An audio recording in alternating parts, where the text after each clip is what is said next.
I have been alive for a very long time, and in all of that time I have watched humans build a world full of things they love, things they trust, things they reach for every single day, and almost none of them know the truth about what those things actually are. Tonight I'm going to tell you, starting with the thing in your kitchen, and ending with the one that might genuinely be the most disturbing of all. I've been saving that one. You'll understand why. The thing in your fridge. The red one. The one children put on everything. In 1834, a physician named Dr. John Cook Bennett began selling ketchup, not as a condiment, as medicine. He claimed it could cure diarrhea, liver disease, jaundice. He pressed it into pills and sold them in newspaper ads as a miracle cure. Within 3 years, competitors flooded the market with their own ketchup pills. One claimed it could mend broken bones. One was not even made from tomatoes. It was a laxative, relabeled, and sold to sick people as medicine.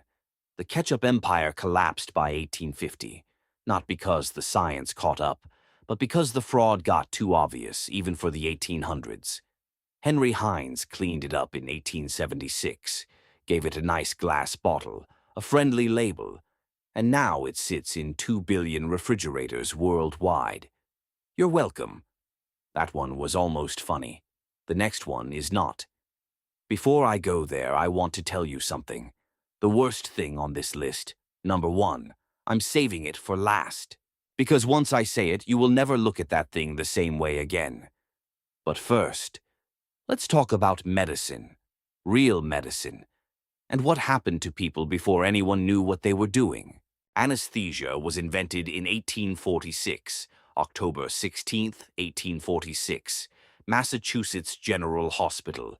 That was the first time in recorded history that a human being was put to sleep before surgery, which means that every surgery, every amputation, every cesarean section, every tooth extraction, every tumor removal in all of human civilization before that date happened while the patient was fully awake.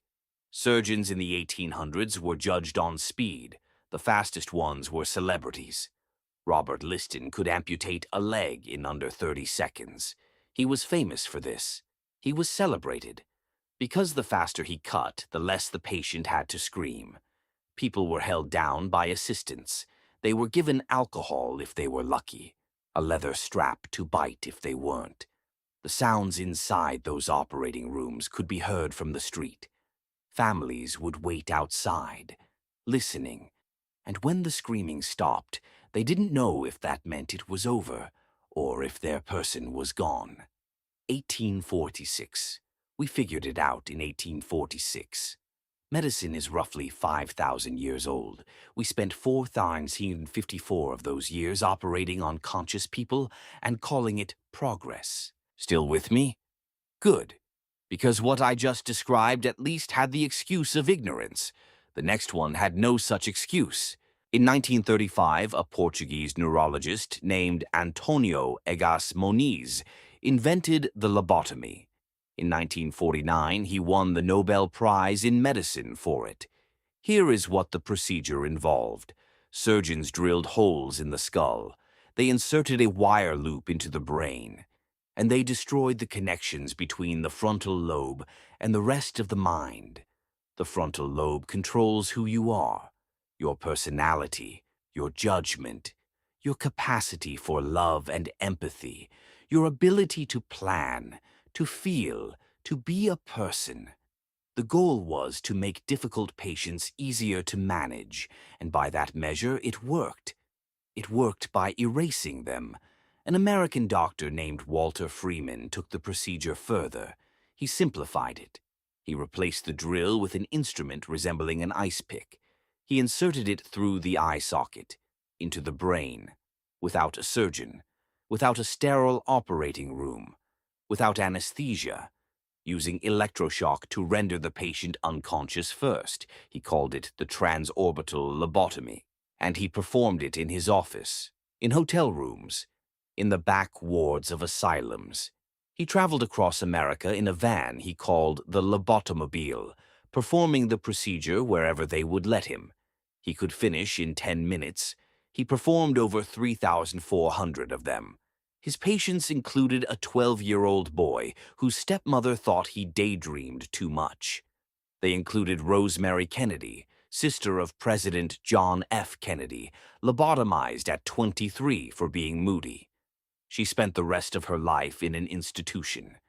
In 1951 alone, while performing a lobotomy, Freeman paused to pose for a photograph. He drove the instrument too far into the brain. The patient died. He continued his tour. The Nobel Prize was never revoked. A Nobel Prize. For this. 3 down. 1 to go. Remember what I said at the start? That I was saving the worst for last? This one is different. Because the others happened in the past. Other people made those decisions. Other people lived with them. This one is happening to you, right now. Probably happened this morning. You know that smell. That new car smell. The one people buy air fresheners trying to recreate. The one car companies use in ads. The one that feels like fresh starts and good decisions. You are inhaling between 50 and 150 volatile organic compounds. Formaldehyde, a known human carcinogen. Benzene, a known human carcinogen. Toluene, styrene, acrylonitrile, all toxic, all floating in a sealed cabin the size of a small room, all going directly into your lungs. A 2023 study from Harvard found formaldehyde levels in new cars nearly 35% above permitted safety standards. Acetaldehyde, another probable carcinogen, over 60% above safety limits.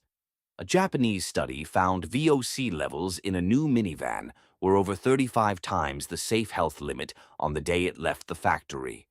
Car companies know this. They have known this for decades.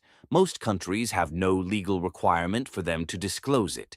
Most countries have no legal limit on VOC levels inside new vehicles. The smell fades after about 6 months. That's not because the chemicals are gone.